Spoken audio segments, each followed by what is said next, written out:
Overtake ಮಾಡುವ ಭರದಲ್ಲಿ lorry ಚಾಲಕನ ನಿಯಂತ್ರಣ ತಪ್ಪಿದ ಬೃಹತ್ ಕಂಟೈನರ್ ಲಾರಿ ಹೈವೇಯಲ್ಲಿ ಉರುಳಿ ಬಿದ್ದ ಭಯಾನಕ ಘಟನೆ ಬೆಂಗಳೂರು ಗ್ರಾಮಾಂತರ ಜಿಲ್ಲೆಯ ದೇವನಹಳ್ಳಿ ತಾಲೂಕಿನ ಮುದುಗೆರೆ ಸಮೀಪ ಜರುಗಿದೆ. ಅಪಘಾತದ ಭೀಕರ ದೃಶ್ಯ ಸ್ಥಳೀಯ ಹೋಟೆಲ್ ಒಂದರ ಸಿಸಿಟಿವಿಯಲ್ಲಿ ಸೆರೆಯಾಗಿದೆ. ಹೈವೇಯಲ್ಲಿ ಮುಂದೆ ಸಾಗುತ್ತಿದ್ದ ಟಿಪ್ಪರ್ ಲಾರಿಯಿಂದ ಮುಂದೆ ಸಾಗುವ ಭರದಲ್ಲಿ ಪಕ್ಕದಲ್ಲಿ ಇದ್ದ ಬೈಕ್ಗಳನ್ನ ಸೈಡ್ ಹೊಡೆಯಲು ಹೋಗಿ ಲಾರಿ ಉರುಳಿ ಬಿದ್ದಿದೆ. ಅದೃಷ್ಟವಶಾತ್ ರಸ್ತೆ ಬದಿ ನಿಂತಿದ್ದ ಕಾರಿನ ಮೇಲೆ ಲಾರಿ ಬೀಳುವುದು ಜಸ್ಟ್ ಮಿಸ್ ಆಗಿ ಕಾರಿಗೆ ಟಚ್ ಆಗಿದೆ. ಇದರಿಂದ ಕಾರಲ್ಲಿ ಇದ್ದವರು ಬದುಕಿದ್ವಿ ಅಂತ ಭಯದಿಂದಲೇ ಕಾರಿನಿಂದ ಇಳಿದಿದ್ದಾರೆ. ಇನ್ನು ಲಾರಿಯಲ್ಲಿ ಇದ್ದ ಚಾಲಕ ಬಿಹಾರ ಮೂಲದ ಧರ್ಮೇಂದ್ರ ಹಾಗೂ ಕ್ಲೀನರ್ ಲಾಲ್ ಚಂದ್ ಗಾಯಗೊಂಡಿದ್ದಾರೆ. ಇಬ್ಬರನ್ನ ದೇವನಹಳ್ಳಿ ಸರ್ಕಾರಿ ಆಸ್ಪತ್ರೆಗೆ ದಾಖಲಿಸಲಾಗಿದೆ. ವಿಜಯಪುರ ಪೊಲೀಸ್ ಠಾಣಾ ವ್ಯಾಪ್ತಿಯಲ್ಲಿ ಘಟನೆ ಜರುಗಿದೆ.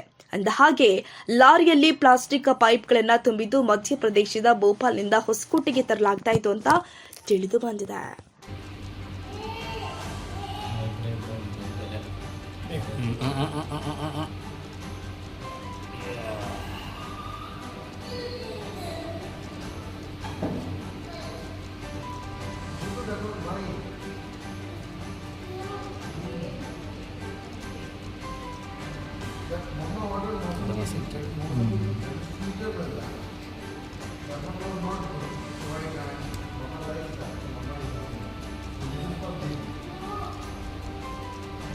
వీళ్ళు చూసారు